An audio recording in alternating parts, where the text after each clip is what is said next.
আমাদের রয়ের দুজন ভাই বোন এখানে নিশ্চয়ই রয়েছেন, তাদেরকেও আমি একটু মনে করিয়ে দিতে চাই যে ভাই আপনারা দাদাদের কাছে গিয়ে একটু বলেন যে মোদির গোলামি হয়তো আমাদের রানিমা করতে পারেন, বাংলাদেশের নাগরিক কিন্তু সেটা করে না।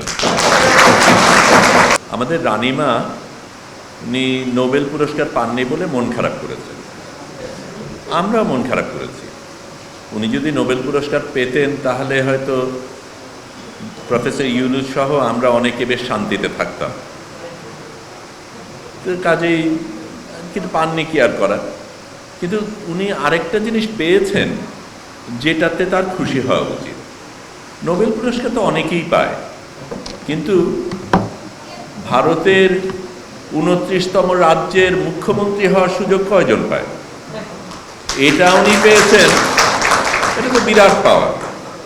তবে ধরেন এই 28 জন রাজ্যের যারা মুখ্যমন্ত্রী তারা কিন্তু নির্বাচিত হয়ে এসছেন, ওনার তো নির্বাচিত হয়ে আসতে হয়নি, সেদিক থেকেও একটা সুবিধা।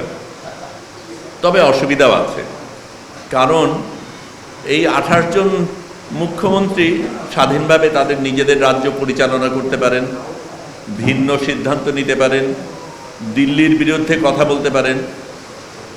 আমাদের মুখ্যমন্ত্রীর তো সেই সুযোগটা নেই, তার মোদির আশীর্বাদ ছাড়া চলে না, দিল্লির আদেশ ছাড়া তিনি কোনো কিছু করতে পারেন না। কাজেই যদিও তিনি মুখ্যমন্ত্রী, অন্যান্য মুখ্যমন্ত্রীর চাইতে ওনার পরিস্থিতিটা একটু ভিন্ন। এখন আমি একটু অন্য জায়গার থেকে কথা বলি। আমি গত 29 তারিখ ম্যানিলাতে, সেখানে একটা কনফারেন্সে আমার একজন ভারতীয় জেনারেলের সাথে দেখা, লেফটেন্যান্ট জেনারেল বিনোদ কুমার শর্মা। উনি মুক্তিযুদ্ধের সময় সেকেন্ড লেফটেন্যান্ট ছিলেন, এখন উনি লেফটেন্যান্ট জেনারেল। উনি কথা প্রসঙ্গে বললেন যে আমরা তো বাংলাদেশকে মুক্ত করেছি এবং পাকিস্তান আমাদের কাছে আত্মসমর্পণ করেছে। এখন এটা আমার কাছে খুব আপত্তিজনক ছিল, কারণ সত্যিকার অর্থে আমাদের তো যৌথ বাহিনীর সাথে পাকিস্তানের লড়াই হয়েছিল এবং পাকিস্তান যৌথ বাহিনীর কাছেই আত্মসমর্পণ করার কথা। কিন্তু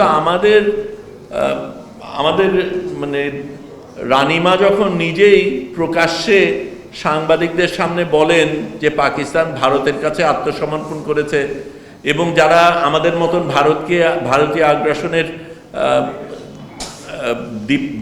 বিপক্ষে কথা বলছে তাদেরকে বকা দিয়েই বলেন পাকিস্তান তো ভারতের কাছেই আত্মসমর্পণ করেছে, তখন এই জেনারেল শর্মা এই কথা বলার সুযোগ তো পাবেনি।